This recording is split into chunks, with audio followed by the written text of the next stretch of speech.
মই বনাইছোঁ ঘাওৰা মাছৰ চব্জি। আহকচোন কেনেকৈ বনাইছোঁ অলপ চাব। ইয়াতে মই প্ৰথমতে কেৰাহীটো গৰম কৰি লৈছোঁ। ইয়াতে তেল দি কিনে পিঁয়াজখিনি দি দিলোঁ। পিঁয়াজখিনি অলপ ৰঙচুৱাকৈ ভাজি ল'ম। এইখিনি অলপ ভাজা হোৱাৰ পিছত মই ইয়াতে গুড়া মছলাখিনি দি দিলোঁ। নিমখ, জলকীয়া গুড়ি, হালধি গুড়ি, জিৰা গুড়ি আৰু ধনিয়া গুড়ি এইখিনি দি কিনে ইয়াতে মই মাছখিনি এৰি দিম। মাছখিনি মই আধা সিজাকৈ বনাম, যিহেতু মই চব্জিৰ মাজত দি দিম মাছটো। এতিয়া ইয়াতে অলপমান পানী দি কিনে অলপ সময় সিজাই ল'ম। 5-6 মিনিটমান সিজালেই হ'ব, যিহেতুকে চব্জিৰ মাজত দি দিম মাছখিনি। এইখিনি এতিয়া হৈ গ'ল। এতিয়া মই এইখিনি নমাই ৰাখিছোঁ। এইখিনি নমাই লৈ কিনে আকৌ মই এতিয়া চব্জিটো বনাই ল'ম। এতিয়া কেৰাহীটো গৰম হোৱাৰ পিছত আকৌ তেল দিছোঁ। তেল দি কিনে ইয়াতে জিৰা দিছোঁ অলপমান আৰু পিঁয়াজ দি দিলোঁ। জিৰা আৰু পিঁয়াজটো অলপমান ভাজি ল'ম, ৰঙা হোৱালৈকে। হৈ যোৱাৰ পিছত মই ইয়াতে আলুখিনি দি দিলোঁ। আলুখিনি ইয়াতে মই টুকুৰা টুকুৰাকৈ কাটি দিছোঁ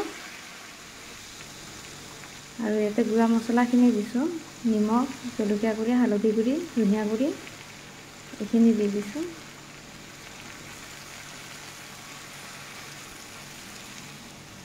এইখিনি অলপ সময় ভাজি ল'ম আৰু অলপ অলপকৈ পানী দি লৈছোঁ মই ইয়াতে, যাতে ভালকৈ সিজি যায়। আৰু কেঁচা জলকীয়া দি দিলোঁ। এইখিনি অলপ সময় হোৱাৰ পিছত মই ইয়াতে পানী দি দিছোঁ।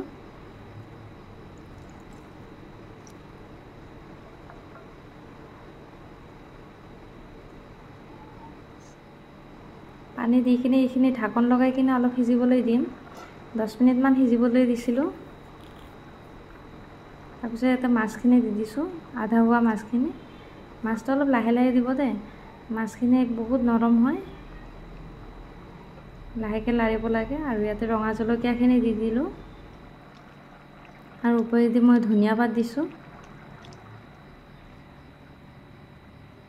এইটো মাছ মোৰ বহুত ফেভাৰিট হয়, বহুত ভাল পাওঁ এইটো মাছ খাই কিনে। কাৰ কাৰ প্ৰিয় হয় মাছটো জনাবচোন। চব্জিটো দেখাত যেনেকুৱা ধুনীয়া হৈছে, খাবলৈও ইমান সোৱাদ হৈছে।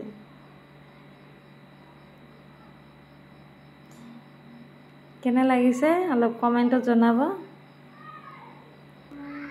আৰু গোটেইখিনি ভিডিঅ' দেখাৰ বাবে সকলোকে ধন্যবাদ।